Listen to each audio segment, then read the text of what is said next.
wind came first. A dry, restless gust that carried dust off the barren plains and rolled it across the rutted trail. It whistled low through the mesquite, kicked at tumbleweeds, and stung the eyes of the lone rider pushing his horse toward town. His name was Cole McAllister, though most didn't know it yet, and those who did kept his name tucked away like a half-forgotten prayer.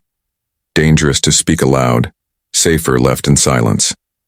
He was the sort of man who carried his past the way he carried his revolver, close, heavy, and always ready to remind him of what it had cost. Cole's hat brim was pulled low, his coat patched at the elbows but well kept, his saddle worn smooth from miles of restless riding. The stallion beneath him was dark as midnight, its flanks streaked with dust and sweat.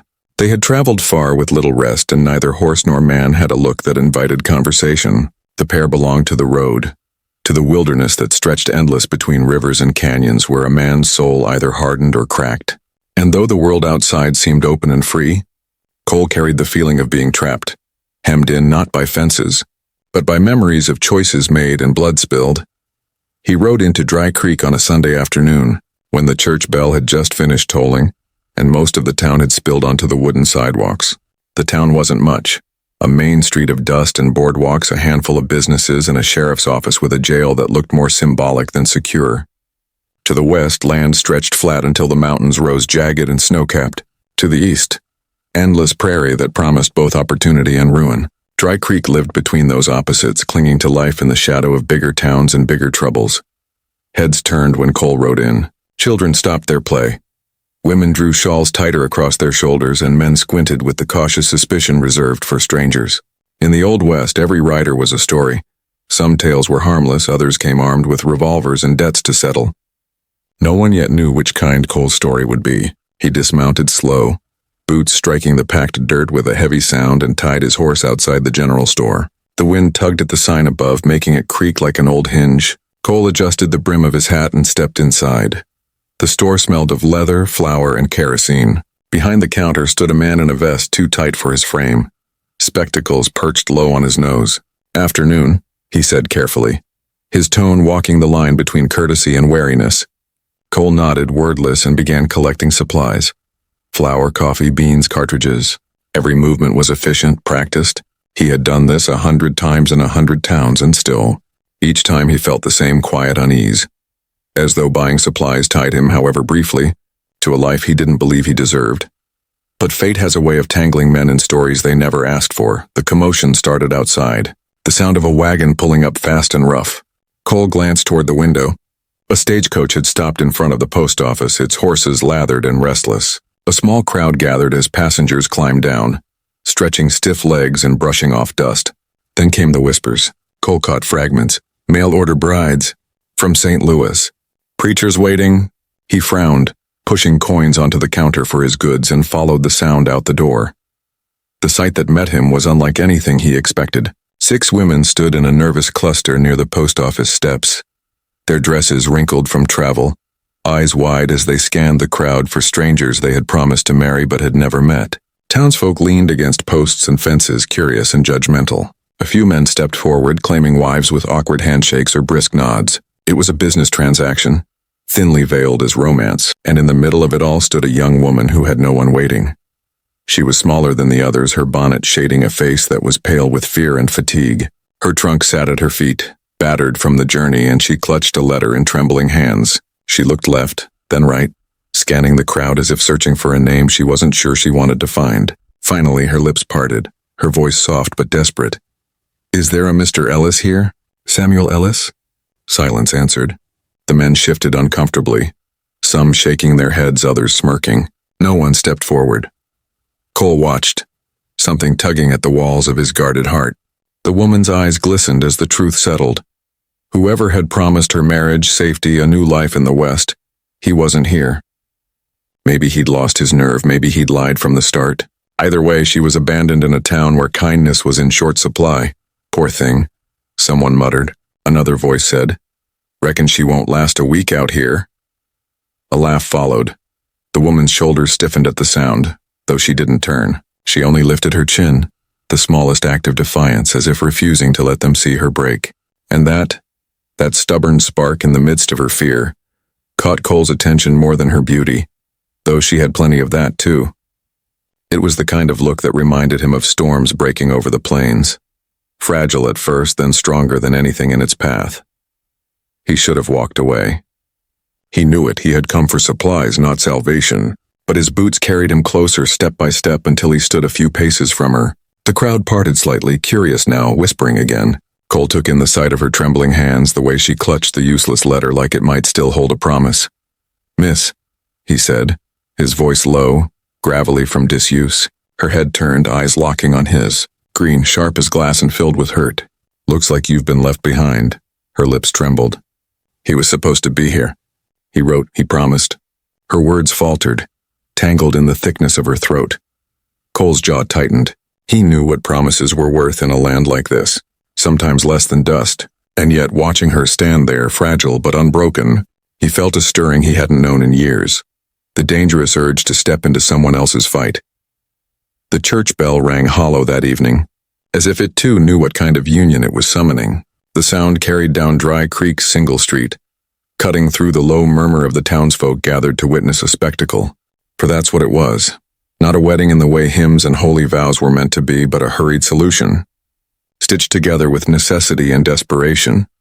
Cole stood at the front of the small clapboard church, his hat in hand, hair falling ragged across his brow. He looked out of place beneath the wooden cross, as though a man accustomed to shadows had been dragged unwilling into the light. His jaw was set hard, his eyes fixed on the floorboards, and every line of his body seemed carved from stone.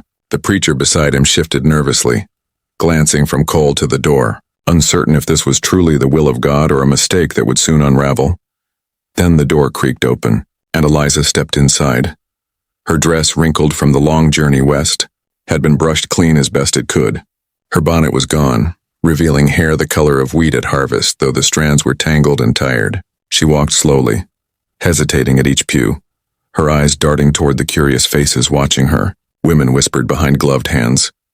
Men leaned forward with narrowed gazes, and children squirmed, sensing the tension even if they did not understand it. Eliza carried herself with a fragile dignity, her chin lifted though her cheeks burned. When she reached Cole's side, she didn't look at him right away, her hands twisted together at her waist, trembling slightly, and her breath came uneven. Only when the preacher cleared his throat did she finally glance up, meeting Cole's gaze for the briefest of moments. His eyes, dark, steady, unreadable, met hers, and for an instant she felt both safe and more alone than ever before. The vows were spoken quickly. There was no music, no flowers, no joy to soften the edges. The preacher's words echoed against bare wooden walls, heavy with finality. When he asked if she would take this man, Eliza's voice faltered, caught between fear and resolve. "I do," she whispered, though the sound was almost lost in the hush. When the same question was turned to Cole, he answered with a single nod, his voice low and steady. "I do." And just like that, they were bound. Not by love, not yet, but by circumstance.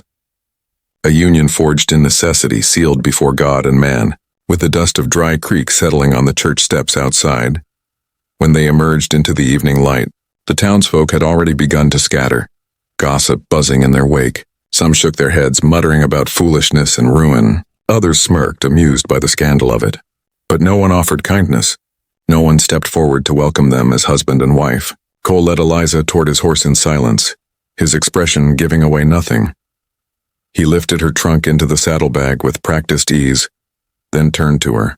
"You ride," he said, his voice flat, giving no room for protest. She hesitated, her hands hovering uncertainly over the saddle horn. I've never ridden," she admitted softly. Cole's brow furrowed, but he didn't scold. Instead, he placed his hands firmly around her waist, lifting her into the saddle as though she weighed nothing. She gasped at the suddenness, her fingers clutching leather tight. "Hold on," he told her. Then he swung up behind, the horse shifting under their combined weight. She felt the solid presence of him at her back, steady, unyielding, unfamiliar. As they left town, the last rays of sun painted the horizon in red and gold, casting long shadows across the land. Eliza looked over her shoulder once, back toward the cluster of buildings that had been her arrival point, and realized with a sinking heart that she was leaving behind the only semblance of safety she knew. Ahead stretched miles of wilderness, vast, harsh, and indifferent. The ride was long, the silence heavier still. The prairie stretched endless around them, grass rippling like waves beneath the dying light. Coyotes yipped in the distance, their cries lonely and sharp. Eliza's hands ached from gripping the saddle, her body tense with every lurch of the horse. And all the while, Cole said nothing. He rode with the kind of stillness that came from years of solitude, as though words had long since been abandoned in favor of silence. Finally, unable to bear it, Eliza spoke. Why? Her voice was small, but it cut through the quiet. Why did you do this? Marry me, I mean. Cole's jaw worked as though he were chewing on stones. For a moment, she thought he might not answer. Then in a voice rough as gravel, he said, You needed saving. Nobody else was going to do it. Her chest tightened. And now? What am I to you? He was silent for a long time, the hoofbeats filling the space between them. When he finally spoke, his answer was curt, almost cold. You're my wife. That'll have to be enough. Tears pricked at her eyes, but she blinked them back. She would not cry, not here, not where he could see. Instead, she straightened her shoulders, clinging to that fragile dignity she had carried into the church. If this was her life now, a marriage built on necessity, a home with a man who spoke in shadows, then she would endure it. She had endured worse. Night fell by the time they reached the rise overlooking Cole's land. The ranch sprawled below. A modest house, weathered barns, a corral half broken, cattle grazing under the silver wash of moonlight. It was not much, but it was something. Eliza stared down at it, a mix of fear and wonder knotting in her chest. Cole dismounted first, then helped her down, his hands briefly steadying her. For the first time, she noticed the roughness of his palms, the calluses that spoke of hard labor and harder battles. He did not linger. He led the horse toward the barn, leaving her standing in the cool night air, staring at the house that was now hers. And as the crickets sang and the prairie wind whispered, Eliza realized with bone-deep certainty, whatever lay ahead, love, ruin, survival, her life would never be the same. The first weeks on Cole's ranch passed not like a dream, but like the slow grinding of gears that had not been oiled in years. Eliza woke each morning in a house that felt more like a stranger's shadow than a home. Its walls bare, its floors rough and creaking, its rooms echoing with silence. Cole rose before dawn and returned after dark, his words few and his presence heavy, as though he carried not just the weight of the ranch but the burden of ghosts. She tried to make the place warmer, sweeping dust from corners, patching curtains from scraps of fabric in her trunk, cooking meals with what little she found in the pantry. But every gesture felt like she was brushing against a wall of stone. The land around them was vast, beautiful, and cruel. Days stretched long beneath the pale sun, and nights dropped cold enough that frost rimed the windows. Coyotes sang across the prairie, their cries sharp as knives while the wind whistled through cracks in the house. Eliza had known loneliness back east, but here it took on a different shape, endless, echoing, the kind of solitude that made a person wonder if the world had forgotten them entirely.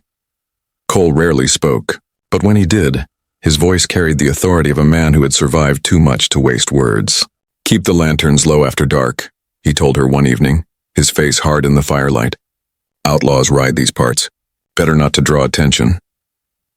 Another time, after catching her wandering too near the cattle pens, he said, Ranch work isn't for the faint-hearted. Don't push yourself where you don't belong. Yet in small moments when he thought she wasn't watching, she caught glimpses of something else. The way his hand lingered briefly over the back of a chair she had mended. The way his gaze softened when he saw her struggling with the hearth. The way his shoulders eased when she hummed quietly to herself at dusk. Then came the storm. It rolled in sudden, like God himself had cast a shroud over the plains. Clouds thickened, dark and heavy, swallowing the horizon. The wind rose with a howl, driving snow across the land in blinding sheets. Cole burst into the house at twilight, his coat stiff with ice, his eyes sharp with urgency. Blizzard's coming, he said, his voice rough. We'll be shut in for days, maybe longer. Eliza helped him drag firewood inside, her fingers raw from cold, her breath fogging in the air. They shuttered the windows, stuffed rags in the cracks, and lit every lamp they had. When the storm finally broke over them, it was like the sky itself had cracked open. The wind battered the house, snow piled high against the door, and the world beyond disappeared into white nothingness. Inside, the walls groaned with the strain, the roof creaked, and the fire burned low. For the first time since their marriage, Cole and Eliza had nowhere to go but toward each other. At first, the silence between them was a third presence in the room, heavier than the storm. Eliza sat near the hearth, wrapping herself in a blanket, while Cole sat at the table sharpening his knife, the rasp of stone on steel filling the air. Finally, unable to bear it, she spoke. "Do you ever feel—" She hesitated, searching for the word. "Trapped?" His hand stilled, his eyes lifted, dark and unreadable. For a long moment he said nothing. Then in a voice low and rough he answered, "All the time." The fire popped, casting shadows across his scarred face. Eliza felt something shift. Not much, just a crack in the armor he wore so tightly. Emboldened, she asked, "What holds you here, then?" Cole leaned back, staring into the flames. "The land. The cattle. Debts that need paying. Promises I made to men who ain't here anymore." His jaw clenched. Promises I wish I'd never made. The weight in his voice told her there was more. Stories buried in blood and smoke. Secrets that still haunted him. But she did not press. Instead, she said softly, "And now, me." His gaze flicked to hers, sharp, almost startled. He didn't answer. But for the first time, he didn't look away. The storm raged for 3 days. During that time, necessity forced them into a rhythm of survival. They cooked together, rationing beans and bread. Cole taught Eliza how to mend a harness, her clumsy stitches making him huff with reluctant amusement. When the cold seeped too deep, they shared blankets near the hearth, her head resting hesitantly against his shoulder. There were no confessions, no declarations, but in the hush between howling winds, something fragile began to take root. When the storm passed and the world outside gleamed white and still, they emerged changed, not yet lovers, but no longer strangers. But peace on the frontier never lasted long. The cattle raid came weeks later, when the snow had melted into mud and the first shoots of grass pushed through the earth. Cole had gone out at dawn to check the herd, only to find hoofprints that didn't belong, tracks leading off toward the hills, and 20 head of cattle missing. He returned grim-faced, his knuckles white on the reins. "Outlaws," he muttered. "Brazen enough to steal in daylight." Eliza felt a cold shiver run down her spine. The warnings he'd given, the shadows in his voice when he spoke of danger, they were no longer distant threats.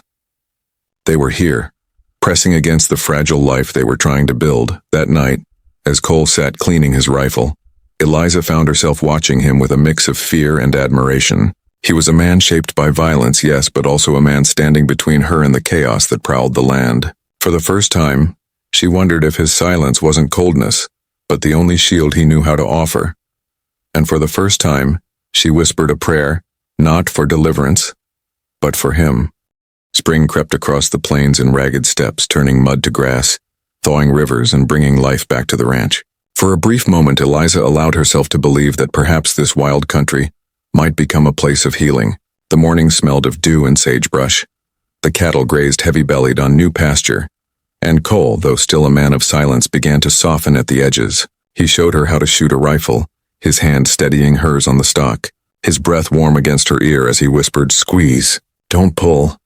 She laughed for the first time in weeks when her shot kicked up dirt just shy of the target, and though he didn't smile, his eyes glimmered with something close. But peace never lasted long in the West. They came at dusk one evening, when the sky burned purple and gold and the cattle bawled restless in the pens. 5 riders approached from the north, their silhouettes sharp against the dying sun. Cole saw them first, his hand tightening on the reins as he stood near the corral. "Outlaws," he muttered, though the word carried more weight than warning. It was recognition. The leader dismounted first, boots striking the earth with authority. He was tall, broad-shouldered, with hair the color of rust and eyes that gleamed with the cold confidence of a man who feared nothing. The others hung back, rifles slung casual across their saddles, but it was clear who commanded. "Cole McAllister," the man drawled, his voice smooth as polished whiskey and twice as dangerous. "Been a long time." Cole's jaw hardened. Eliza, watching from the porch, felt the chill that ran through him. This wasn't a stranger. This was a ghost from Cole's past come to life. The man tipped his hat. "Name's Silas Kane, though I reckon you remember well enough. I heard you were playing at being a rancher out here. Never thought I'd see the day." Cole said nothing, only stood like stone, but Eliza could see the storm brewing in his eyes. Silas's smile widened, cruel at the edges. "Thing is, McAllister, this land you're standing on, it don't rightly belong to you. Far as my men are concerned, it's ours by blood and right. So here's the deal. You hand it over nice and easy, and I'll let you and that pretty bride of yours walk away. No harm done." A hush fell across the ranch yard. Eliza gripped the porch rail until her knuckles whitened. Her heart pounded. But she did not look away from the outlaw who spoke of her as if she were another piece of property to be claimed. Cole's voice, when it came, was low, hard as flint. "This land's mine. Bought and paid for. You'll get nothing from me." Silas laughed, the sound dark and mocking. "Still the same stubborn fool. Always thought you could fight the whole world and win." He stepped closer, his eyes narrowing. "You got no idea what's coming, Cole. I'll give you 1 week. Then we take what's ours." With that, he swung onto his horse, his men following like shadows. They rode off in a cloud of dust, leaving the air heavy with threat. Eliza turned to Cole, her voice trembling. "Who is he?" Cole didn't answer at first. He walked to the corral fence, gripping the wood so tight it creaked. Finally, he said, "A man I fought beside once. War makes brothers, but it makes monsters too." Silas was both. His gaze shifted toward the horizon where the riders had vanished. And now he's back. That night, the ranch felt smaller than ever, its walls too thin, its windows too fragile. Eliza moved through the house in restless steps, her mind reeling with fear. But beneath the fear burned something sharper. Anger. Anger that these men could ride in and threaten to tear apart the life she was just beginning to build. Anger that Cole thought he had to bear it all alone. She found him sitting by the fire, rifle across his knees, staring into the flames as if searching for answers. "You can't fight them by yourself," she said, her voice firmer than she expected. "You'll be killed." He looked up, his eyes shadowed. "I've been killed before, Eliza. Just didn't stay down." Her breath caught. There it was again. That glimpse of pain buried deep in him, the scars no one could see. Slowly, she crossed the room, kneeling beside him. "I didn't marry you for love," she whispered. "I know that. But I'll be damned if I watch you throw yourself into death because you think you have nothing left to live for." Cole's hand stilled on the rifle. His eyes lifted to hers, and for the first time the walls cracked. He reached out, his calloused fingers brushing against her cheek, tentative as though afraid she might vanish. "You don't know what I've done," he said hoarsely. "Then tell me," she urged. "Let me carry some of it with you." The silence stretched, filled with the low crackle of fire and the beating of two hearts that had been strangers too long. Finally, Cole leaned closer, his forehead resting against hers. The smallest surrender. "I don't deserve you," he whispered. And in that moment, with the storm of outlaws gathering on the horizon, love slipped quietly into the room. Not loud, not declared, but present, fragile and defiant, like a flame refusing to die. Outside, the night deepened, and the shadow of Silas Kane loomed ever closer. The night the outlaws came, the air itself seemed to tighten, charged with a dread that no lantern could banish. Eliza had felt it all day. A prickle at the back of her neck, a restlessness in the cattle. The way Cole's shoulders stayed tense even as he went about his chores. When the sun slipped behind the hills, painting the sky in streaks of fire, she knew it would not rise again on a world unchanged. The first shot split the evening like a whip crack. Dogs barked, cattle bawled, and then came the thunder of hooves. Eliza, standing at the window, saw shadows moving fast, riders fanning across the pasture, rifles gleaming, voices raised in cruel laughter. Her heart slammed against her ribs. She turned to call for Cole, but he was already there, rifle in hand, his face grim as stone. "Stay inside," he ordered. His voice was low, urgent and final. But Eliza shook her head, her fear boiling into something fiercer. "You can't fight them alone." "I ain't asking," Cole said. His eyes met hers, and for a heartbeat she saw the truth in them. Not command, but desperation. He wanted her safe because if she fell, whatever life he'd clawed back from the ashes would fall with her. He stepped out into the yard, his silhouette framed against the burning horizon, and Eliza's chest clenched with both terror and awe. He looked every inch the gunslinger he had once been, a man carved by violence walking willingly into hell. The outlaws swept in like a storm. Silas rode at the front, red hair catching the last light, his grin sharp and merciless. "McAllister," he bellowed. "Time to settle old debts." Cole raised his rifle and fired. The shot cracked through the air, and one rider fell hard from his horse. Chaos exploded. Gunfire lit the dusk. Horses screamed, and the ranch yard became a battlefield. Cole moved with deadly precision. Each shot deliberate, each step steady, his body remembering the rhythm of war. But they were too many, and no matter how sharp his aim, the tide pressed closer. Inside the house, Eliza's hands trembled as she clutched the revolver Cole had left on the mantel. Fear clawed at her throat, but she remembered his voice in the storm, teaching her how to steady her breath, how to squeeze, not pull. She drew in one long breath, stepped out onto the porch and raised the gun. The first shot jolted through her, the recoil sharp, but it struck true. One outlaw wheeled back, howling. Another turned toward her, cursing. Eliza fired again, her arms aching, but she did not retreat. She was no longer the abandoned bride standing on a dusty street. She was a woman fighting for her home. Silas saw her then, his grin widened, cruel admiration flickering in his eyes. With a sharp gesture, he spurred his horse forward, cutting through the melee. He reached the porch in a blur, lunged from the saddle and wrenched Eliza's wrist until the revolver clattered to the ground. Before she could cry out, his arm locked around her, dragging her close. "Pretty little bride," he hissed in her ear, his breath hot with whiskey and smoke. "Didn't figure you had fire in you. Maybe I'll keep you for myself." Eliza fought, kicking, clawing, but his grip was iron. Cole turned at her cry, his eyes locked on the sight. Silas holding her like a trophy, a gun pressed against her temple. Rage unlike any he'd felt since the war roared through him, burning hot and blinding. "Drop it, McAllister," Silas shouted, his voice triumphant. "You're finished. Toss down that rifle, or I'll paint your porch red with her blood."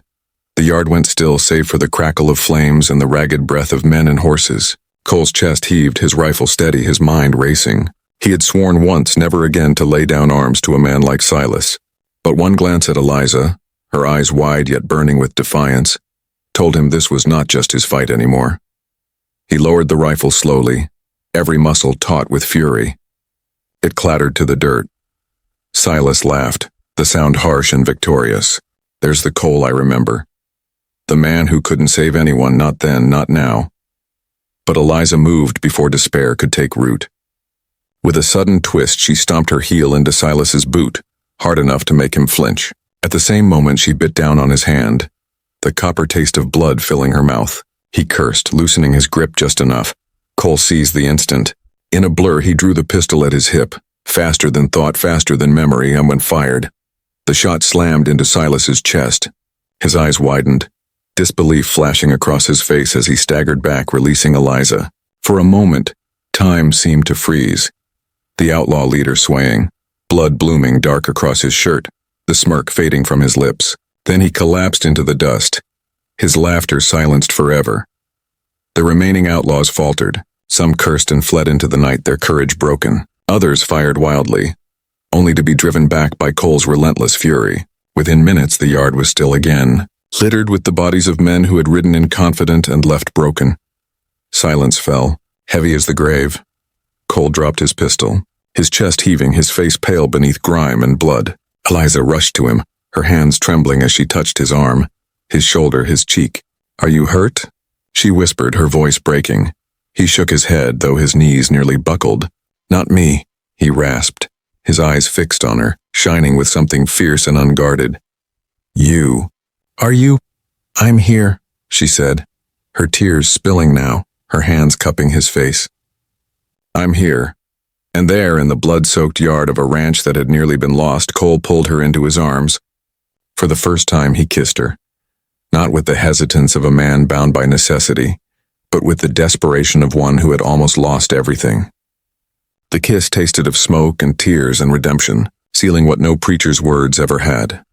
When they broke apart, the world seemed quieter, the stars brighter, the danger past but not forgotten. Cole held her close, his voice hoarse. "You saved me." "No," Eliza whispered, her forehead pressed to his.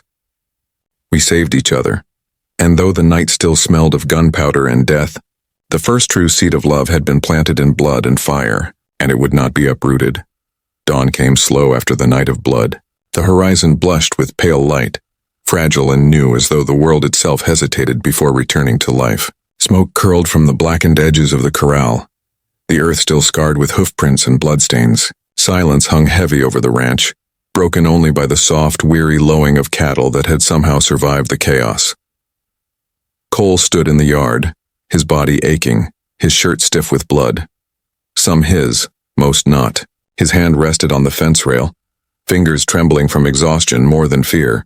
He had faced death so many times he no longer feared its touch, but this time had been different. This time, death had reached for Eliza too.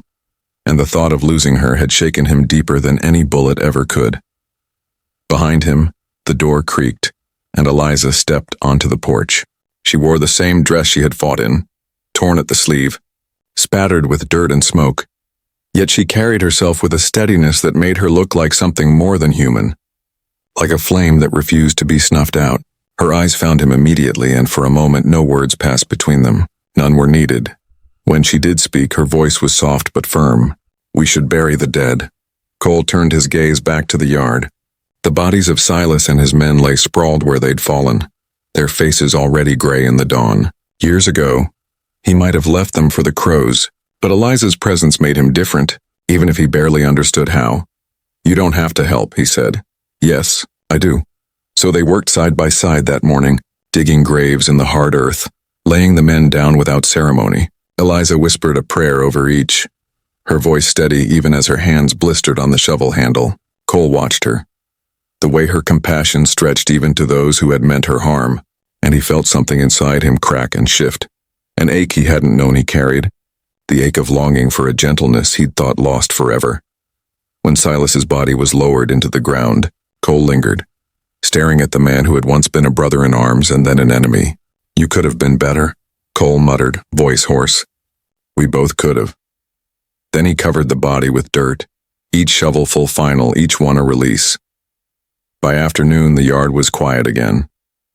The dead were buried, the fires extinguished, the ranch scarred but standing. Eliza cooked what little they had left, beans, bread, coffee strong enough to burn, and they ate together at the table, their silence no longer cold but companionable. Afterward, Cole stepped outside, gazing at the wide sweep of land. The sky stretched endless above, blue and bright, the kind of sky that promised both ruin and redemption. He felt Eliza's presence beside him before she touched his arm. "You don't have to stay," he said, his voice rough. "Not after all this. You married me out of necessity. You could still go back east, find a life with less blood in it." Her hand tightened on his arm, firm enough to leave no doubt. "This is my life now. I chose it the moment I stepped into that church. I just didn't know it yet." He turned to her, his eyes dark and searching. "I don't deserve you." She shook her head, her gaze unwavering. "No man ever does. But you're mine, Cole McAllister, and I'm not leaving." For the first time in years, something like peace washed through him.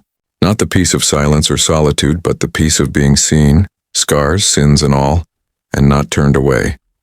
Spring deepened into summer. The grass grew tall, the cattle fattened, and the ranch slowly stitched itself back together. Eliza planted a small garden behind the house, coaxing life from the stubborn soil. Cole mended fences, rebuilt barns, and found himself humming under his breath at dusk, something he hadn't done since boyhood. Their love, once fragile, grew steady as the land. There were still arguments, Cole's stubbornness against Eliza's fire, silences that stretched too long, shadows that lingered from the past. But there was laughter now, too. Nights by the hearth where she read aloud from worn books, mornings where he teased her about her crooked stitches, afternoons where their hands brushed in the fields and neither pulled away.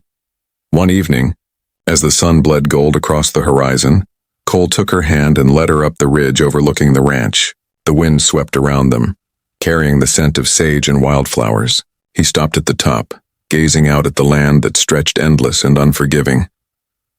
"I used to think this place was a prison," he admitted, "just dirt and debts and ghosts." He turned to her, his eyes softer than she'd ever seen. "But with you here, it's home." Tears welled in her eyes, not of sorrow, but of something fuller, deeper. "Then let's keep it, Cole. Whatever comes, let's keep it together." He kissed her then, slow and sure, sealing the vow that no preacher had ever needed to speak. But even as the stars rose above them, the world beyond their ridge stirred. Whispers of a new railroad pushing west reached Dry Creek. Land disputes, prospectors, new settlers. Change was coming, swift and ruthless as a river in flood. Cole and Eliza stood hand in hand, watching the night fall over the land they had fought to claim. Their love was young, their peace fragile, and the horizon promised storms yet to come. But for the first time they did not face it alone. And in the heart of the Old West, in a place of dust and blood, of justice and survival, that was enough to begin again.